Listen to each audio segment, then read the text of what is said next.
Video کو like کر کے آگے شیئر ضرور کر دینا۔ مالکی مسلک میں الگ مسائل ہیں۔ ہندوستان میں تو عام طور پہ 80 سے زیادہ فیصد الحمدللہ حنفی ہے، اور کچھ لوگ شافعی ہے، بھیونڈی، ناسک اور ممبئی کی طرف، کوکن کی طرف۔ ہمارے شہر میں تو شافعی لوگ نہیں ہیں، اور اسی طریقے سے حنبلی تو بالکل نہیں ہے ہمارے یہاں۔ تو یہ ساری چیزیں ہوتی ہیں استاد کو، تو ہمارے یہاں یہ ساری چیزیں ہوتی ہیں، اس کو تھوڑا سا آپ توجہ فرمائیں۔ تو اسی لیے کسی کو دیکھ کر آپ کسی کو دیکھ کر جو ہے وہاں کوئی کام نہیں کریں گے، بلکہ یہاں سے جو مسائل آپ کو سکھائے جا رہے ہیں، یہاں سے جو آپ کو مسائل سکھائے جا رہے ہیں، آپ اس پہ ہی توجہ فرمائیں گے، ٹھیک ہے؟ تو اب وہاں لوگوں سے ڈسکس ہوتی ہے، لوگ کہتے ہیں بھئی منی میں پوری نماز پڑھنی ہے، کچھ لوگ کہتے ہیں نہیں قصر کرنی ہے۔ اس پر ہمارے علماء احناف، علماء اہل سنت کا کیا فتویٰ ہے؟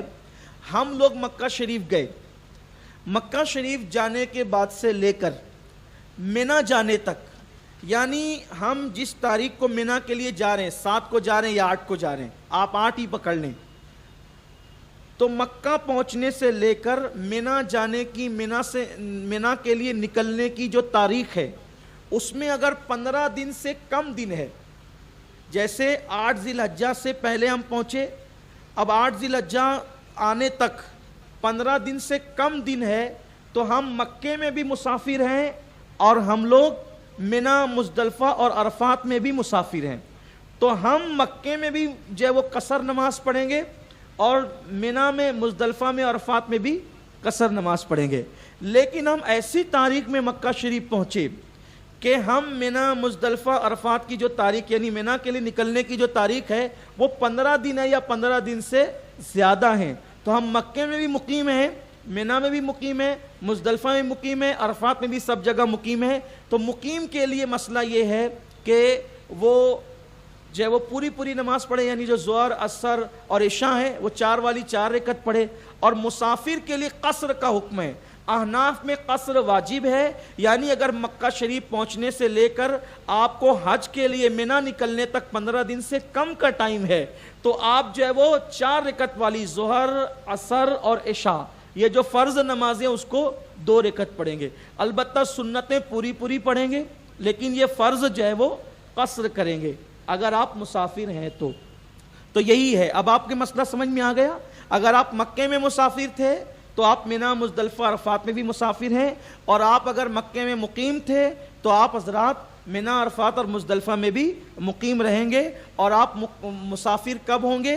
جب آپ مکہ پہنچنے سے لے کر حج کو جانے تک 15 دن سے کم کا عرصہ ہے تو آپ مسافر، 15 دن یا 15 دن سے زیادہ کا عرصہ ہے تو آپ مقیم۔ تو اب عرفات کے میدان میں سنت یہ ہے کہ اگر مسجد نمرہ میں آپ جائیں تو ظہر عصر ملا کر پڑھیں، اور اگر نہیں جائیں اور آپ کو جانا نہیں ہے تو آپ اپنے خیمے میں یا جہاں آپ نے وقوف کرنا ہے وہاں پر آپ اپنی چادر، چٹائی وغیرہ بچھا کر کے ظہر کے وقت میں ظہر اور عصر کے وقت میں عصر کی نماز پڑھیں گے۔ اب جب آپ نے ظہر پڑھ لی تو اس کے بعد آپ تلاوت کریں، ہو سکے تو کم سے کم 1000 مرتبہ چوتھا کلمہ پڑھیں، اشہد ان لا الہ الا اللہ وحدہ لا شریک لہ لہ الملک ولہ الحمد یحیی و یمیت بیدہ الخیر وہو علی کل شیء قدیر۔ 1000 بار پڑھیں، اس کی بڑی برکتیں میرے آقا صلی اللہ علیہ وسلم فرماتے ہیں کہ اس کو جس نے 1000 مرتبہ پڑھا وہ تو بخشا گیا، اور اس کے بعد وہ جو دعا کرے گا اللہ تعالیٰ اس کی دعا کو قبول فرمائے گا۔ تو آپ تلاوت بھی کریں اور درود شریف بھی پڑھیں، پھر عصر کا وقت آ جائے عصر پڑھ لیں۔ عصر کی نماز پڑھنے کے بعد اب آپ کو وقوف کرنا ہے۔ وقوف کرنے کا طریقہ یہ ہے کہ دھوپ میں آپ کھڑے ہو جائیں اور کھڑے ہو کر کے آپ دعا کریں، یہی حج ہے، یہی حج ہے کہ دعا کریں، عربی میں کریں، اردو میں کریں، یا ایک گروپ بنا لیں، کوئی بندہ دعا کرے، پھر وہ تھک جائے تو دوسرا کرے، وہ تھک جائے تو تیسرا کریں۔ تو عصر سے لے کر جب تک آفتاب غروب نہیں ہو جاتا اس وقت تک ہم نے دعا کرنا ہے۔ اللہ کے رسول صلی اللہ علیہ وسلم نے میدان عرفات میں دعا کی، اور دعا میں حضور علیہ السلام نے اتنا ہاتھ بلند کیا کہ حضور علیہ السلام کی جو ہے وہ بغلوں کی سفیدی نظر آنے لگی۔ آقا کریم صلی اللہ علیہ وسلم کی بغل کی حدیث میں الفاظ ہیں کہ حضور کے بغلوں کی سفیدی نظر آنے لگی. حالانکہ عام طور پر انسان کی بغلیں سفید نہیں ہوتی، لیکن یہ حضور علیہ السلام کے جسم کا معجزہ ہے کہ اللہ تعالیٰ نے محبوب علیہ السلام کی بغلوں کو بھی پر نور اور سفید رکھا ہے.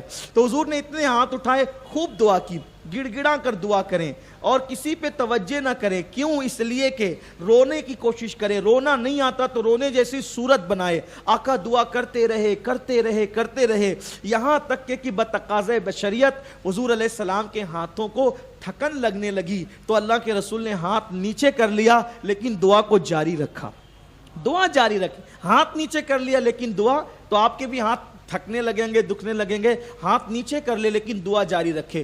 خوب مانگے اپنے لیے، اپنی اولاد کے لیے، رشتہ داروں کے لیے، پوری امت کے لیے، دنیا کے لیے، آخرت کے لیے، اپنی آخرت کے لیے، قبر کے لیے، موت ایمان پر مانگے، اللہ کی بارگاہ میں عذاب سے نجات مانگے، رب کی بارگاہ میں جہنم سے پناہ مانگے، جنت کا سوال کرے، جنت بھی حضور کے پڑوس میں مانگے. خوب دعائیں یاد کر لے. اگر دعائیں یاد نہیں ہو تو اپنے پاس مرکز پر دعاؤں کی جو ہے وہ CDs موجود ہے کہ اپنی چپ میں موبائل میں ڈال لیں. جو دعائیں کہ آپ رمضان شریف میں افطار کے وقت تو سنتے ہیں، آپ اور موقع پر جو دعائیں سنتے ہیں تصور مدینہ میں شب برات میں، اس کو سن لے تو دعا مانگنے کا ایک انداز آپ کو آ جائے گا.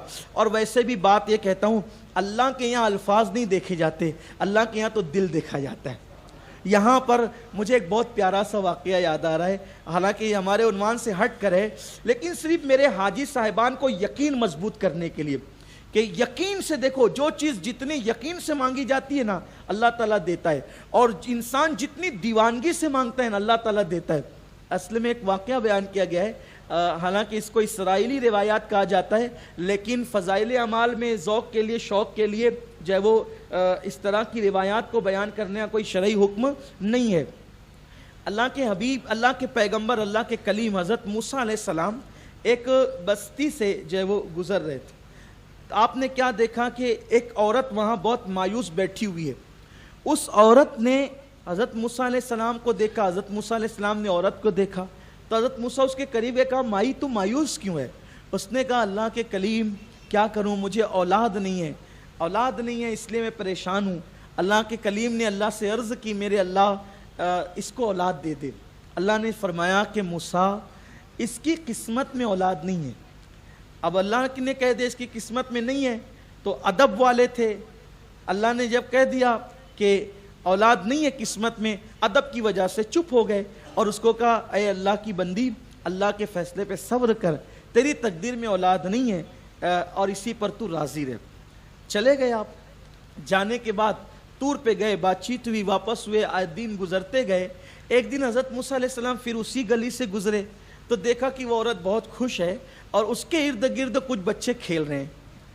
حضرت کلیم نے اس کو ارد گرد بچوں کو دیکھا تو تجسس ہوا کہ ذرا معلوم کرنے کی بات کیا ہے.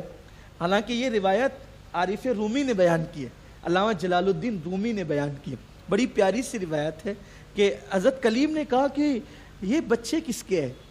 تو اس عورت نے ہنس کے کہا یہ میرے بچے ہیں. ارے مجھے تو کہا گیا تھا کہ تقدیر میں نہیں ہے. تو کہا کہ ہاں جب آپ گئے نا تو آپ کے پیچھے ایک پاگل دیوانہ آیا اور مجھے بھی اس نے پوچھا تو کیوں پریشان ہے؟ تو میں نے کہا کہ میرے بچے نہیں ہیں. تو اس نے اللہ سے کہا کہ اللہ اس کو بچے دے دے. اللہ نے دے دیا. حضرت موسیٰ کو ملال ہوا کہ میں نے کہا تو مجھے کہا کہ تقدیر میں نہیں ہے اور وہ پاگل. بہرحال حضرت موسیٰ نبی تھے اور نبی کی موجودگی میں کوئی بھی بندہ نبی سے افضل نہیں ہوتا. نبی افضل ہوتا ہے سارے زمانے میں، نبی سے افضل کوئی برابر نہیں ہو سکتا، تو افضل ہونے کی دور کی بات. اب بہرحال جس سے زیادہ محبت ہوتی ہے پھر اس سے شکوے بھی ہوتے ہیں. تو حضرت کلیم نے اللہ سے طور پہ جا کے کہا اللہ مجھے تو کہتے ہیں کہ تقدیر میں نہیں ہے اور وہ کون دیوانہ ہے، اس کے کہنے پہ